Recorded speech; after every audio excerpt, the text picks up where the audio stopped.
For nearly the entire time humans have existed, there were no cities, no governments, no permanent homes, just small, moving groups following food across the land, generation after generation, for hundreds of thousands of years.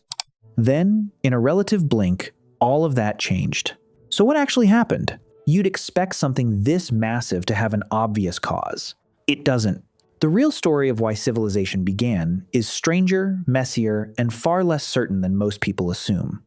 Let's start with the timeline, because it's more shocking than it sounds. Anatomically, modern humans have existed for roughly 300,000 years. Civilization, in any recognizable sense, cities, agriculture, writing, formal government, is barely 12,000 years old. That means for roughly 96% of human existence, none of it existed.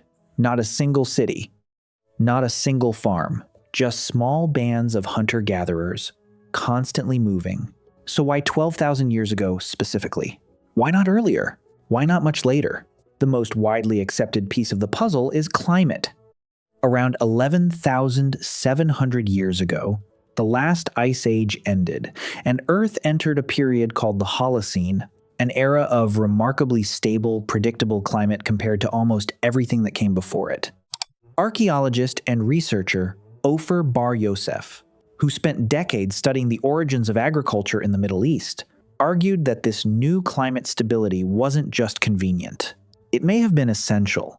Wild grains and cereals, the wild ancestors of modern wheat and barley, only became reliably harvestable once weather patterns stopped swinging wildly from year to year. Think about what farming actually requires. You plant something, and then you wait. Weeks. Months. If the climate is unpredictable, that waiting period is an enormous gamble. A sudden drought, an unexpected frost, could wipe out everything before harvest. For nearly the entire history of your species, the climate simply didn't allow that kind of long-term bet to reliably pay off. Once the climate stabilized, something remarkable happened in a handful of regions around the world, largely independently of each other. The Fertile Crescent in the Middle East, the Yangtze and Yellow River valleys in China, Mesoamerica, the Andes. In each of these places, without contact with each other, humans began deliberately planting and harvesting specific crops. This wasn't a sudden invention. Genetic and archaeological evidence suggests domestication was a slow, generations-long process. Early humans likely started by simply favoring certain wild plants. Plants with larger seeds, plants that didn't shatter and scatter their grain the moment they ripened. Over centuries, selecting and replanting those slightly more convenient plants without necessarily understanding genetics all gradually transformed wild grasses into something closer to modern crops. Here's where the story gets genuinely surprising. You'd assume farming made life better immediately. The archaeological evidence tells a very different, much more uncomfortable story.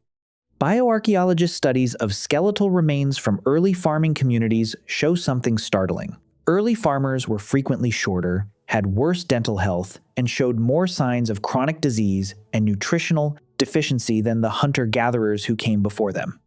Anthropologist Jared Diamond has gone so far as to call the adoption of agriculture the worst mistake in the history of the human race, at least from a pure individual health and quality of life perspective. So, if farming made individual lives harder, why did it spread everywhere? The answer seems to lie not in individual well-being, but in sheer numbers. Farming, even a comparatively poor diet farming, could support vastly more people per square mile than hunting and gathering ever could. A hunter-gatherer group needed enormous amounts of wild territory to sustain even a small population.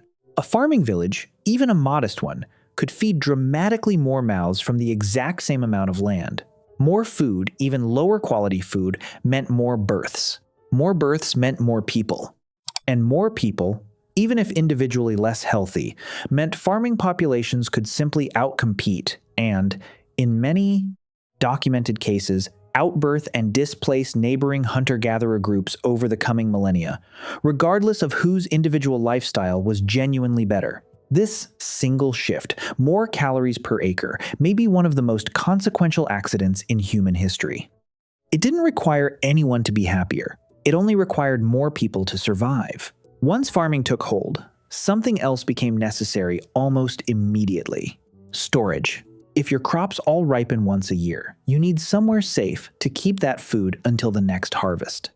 Archaeological sites show early granaries and storage pits appearing alongside the very earliest farming settlements, sometimes even appearing to predate the crops being deliberately cultivated, which suggests some groups may have started storing wild grain before they ever started actively planting it.